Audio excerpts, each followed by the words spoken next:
For the Beaver Radio Network, I'm Brian Schultz. BSU football team was on the road last weekend at Minnesota Duluth. Stays on the road this weekend at St. Cloud State, joined by kicker Kyle Fodness. Kyle, how does a guy who was a tennis player and an all-state soccer player in high school end up playing football at Division I Minnesota? Well, it's kind of a funny story. I actually started in high school my senior year. John Henry, the starting kicker for the Lumberjacks, tore his ACL, a good friend of mine, and then after that, they were kind of in a bind, and turned out I tried out for the spot, won the spot, and then I sprained my ankle a couple games in the soccer season, so that set it back. And I went into Coach Hendricks's office before the homecoming game and told him I was cleared to practice, and he said, "Well, why don't you play tonight?"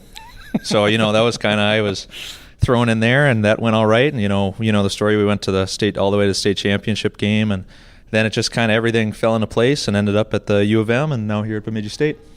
What did you learn there, which Division I football is just its own little beast?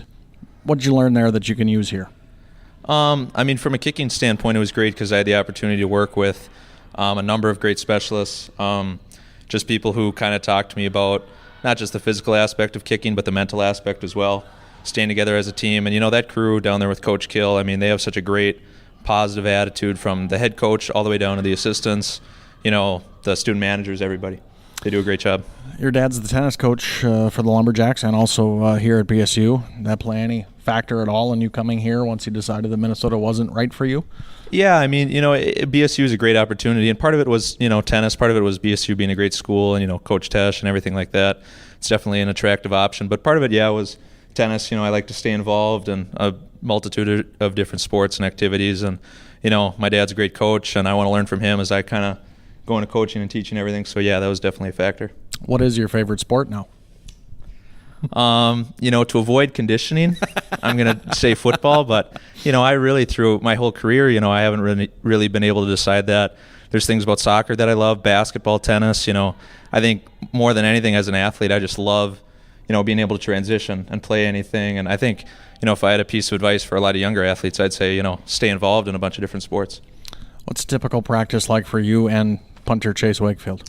We usually get down there early. That's pretty typical for a lot of college programs. We get down there and get our stretches in and, warm up and kind of get everything straightened out. We'll do specialists at the beginning of practice, and then we usually have, a punt period or a kickoff period, field goal, something like that. But in between all that, we like to stay active. We also want to rest our legs, make sure we're ready for Saturday. And so we kind of work together and find a balance so we can get a little bit of work in every day, but also kind of stay primed and ready to go for Saturday.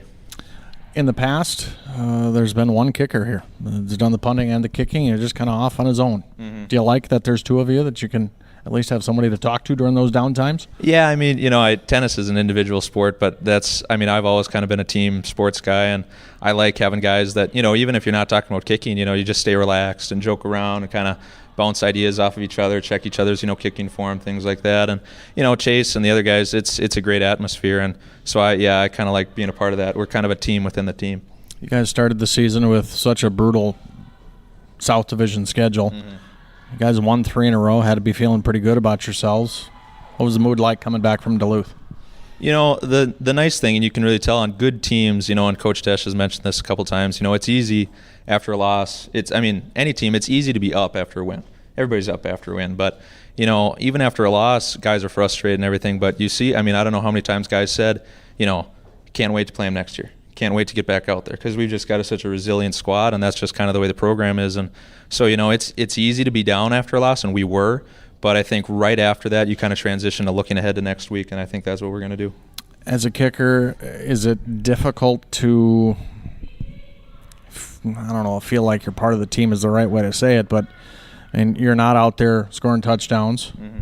You're not out there making tackles, hopefully, unless a kick gets blocked or run back a long ways. But yep, for sure. Is it difficult to feel like you're part of the success of a team? Yeah, I think the best example of kind of how it's different is like when we score a touchdown, everybody's cheering up and down, and it's always time for you to get to work. Yeah, I'm making my way through guys cheering up and down and kind of going, hey, get out of the way, I got to get going. And so, and I'm up and, celebrating with guys, but I also have to walk out on the field and, hit that PAT or whatever is on a field goal. Guys are disappointed, obviously probably didn't convert the third down, but, me and Ryan Shields, Nico, whoever's out there, snapper, holder, and kicker, we got to stay locked in and focused on our job. But at the same time, as far as being part of the team, ton of great teammates on that squad. And, guys after PATs, unfortunately, if I miss a field goal, if we hit it but it's not quite on point, anything like that, I know what I did wrong and everything, and they're coming back and saying, hey, hit the next one, hey, let's go, keep going, and always being really positive. So, I definitely feel like part of the team. I feel like, I have kind of my own job, but at the same time, we're all very supportive of each other. Nothing can change a football game like field position. And that's where you guys come in, either on a punt that knocks them deep or a kickoff that, pins them back. It's one of the toughest things about kicking, though, is kicking the ball deep without kicking it out of bounds or kicking it right into the end zone for a touchback. How much time is spent on that? We spend quite a bit of time on kickoff. Coach Yanner runs our kickoff team, our hit squad, as kind of we like to call it. And, that's part of the fun, because as a kicker, it's kind of almost clinical on your field goals and extra points. You got to shut everything out. You got to stay focused on your job. And on kickoff, we all get pumped up on the sidelines and that's kind of thing. You try to put the ball in the right spot, and like you've mentioned, you hope you're not in on a tackle as a kicker or anything, but, once in a while it's going to happen. So kickoff and field goal are so different because, just your attitude approaching them is a little bit differently, or it's a little bit different. And so we work on that at practice and everything, and they do a really good job. Makes it easy when it's, a well-coached unit. You just know you go out, do your job, and everything's going to be good. Best of luck to you the rest of the year, Kyle. Thank you. Appreciate it.